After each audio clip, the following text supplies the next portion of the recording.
உச்சநீதிமன்றத்திலே சுனிதா சர்மா என்கிற ஒரு வழக்கறிஞர் ஒரு பொதுநல வழக்கை தாக்கல் செய்திருக்கிறார்.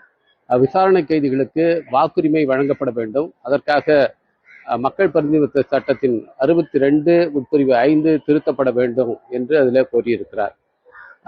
இதே போன்ற ஒரு தனிநபர் மசோதாவை 2021ஆம் ஆண்டிலே நான் நாடாளுமன்றத்திலே தாக்கல் செய்திருக்கிறேன்.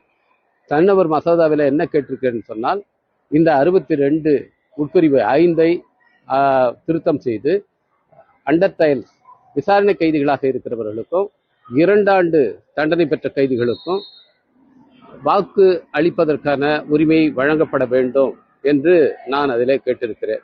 ஏனென்றால் இப்பொழுது இருக்கிற சட்டத்தில் ஒருவர் 2 ஆண்டுகளுக்கு உட்பட்ட தண்டனை பெற்றாலும் கூட அவர் தேர்தலில் போட்டியிட முடியும், அவர் மக்களுடைய பிரதிநிதியாக வர முடியும். ஒருவர் சிறையிலே இருந்து கொண்டு கூட தேர்தலில் போட்டியிட முடியும். ஆனால் ஒரு மக்கள் பிரதிநிதியாக வருவதற்கான தகுதியில அவர் சிறையிலே இருப்பது தடையாக இல்லை. ஆனால் வாக்கு அளிப்பதற்கான தகுதியில இது ஒரு தடையாக சொல்லப்பட்டிருக்கிறது. ஏற்கனவே இது தொடர்பாக உச்சநீதிமன்றம் ஒரு தீர்ப்பை அளித்திருந்தது. இந்த 62 உட்பிரிவு 5 செல்லும் என்று சொல்லியிருந்தது. ஆனால் அப்பொழுது வாக்களிப்பதற்கான உரிமை ஒரு சட்ட ரீதியான உரிமை என்று மட்டுமே உச்சநீதிமன்றம் சொல்லியிருந்தது. ஆனால் 2023ஆம் ஆண்டுல உச்சநீதிமன்றம் ஒரு தீர்ப்பை அளித்திருக்கிறது.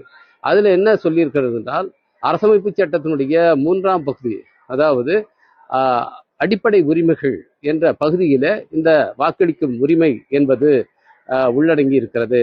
எனவே இது எந்த விதத்திலும் பறிக்கப்படக்கூடாது என்று சொல்லப்பட்டிருக்கிறது. எனவே இன்றைக்கு உச்சநீதிமன்றம் அளித்திருக்கிற இந்த 2023ஆம் ஆண்டு தீர்ப்பாக இருந்தாலும் சரி, ஏற்கனவே அரசமைப்பு சட்டத்தில் வழங்கப்பட்டிருக்க உரிமைகளாக இருந்தாலும் சரி, அதற்கு முரணாக இந்த மக்கள் பிரதிநிதித்துவ சட்டத்தினுடைய பிரிவு 62 உட்பிரிவு 5 என்பது இருக்கிறது.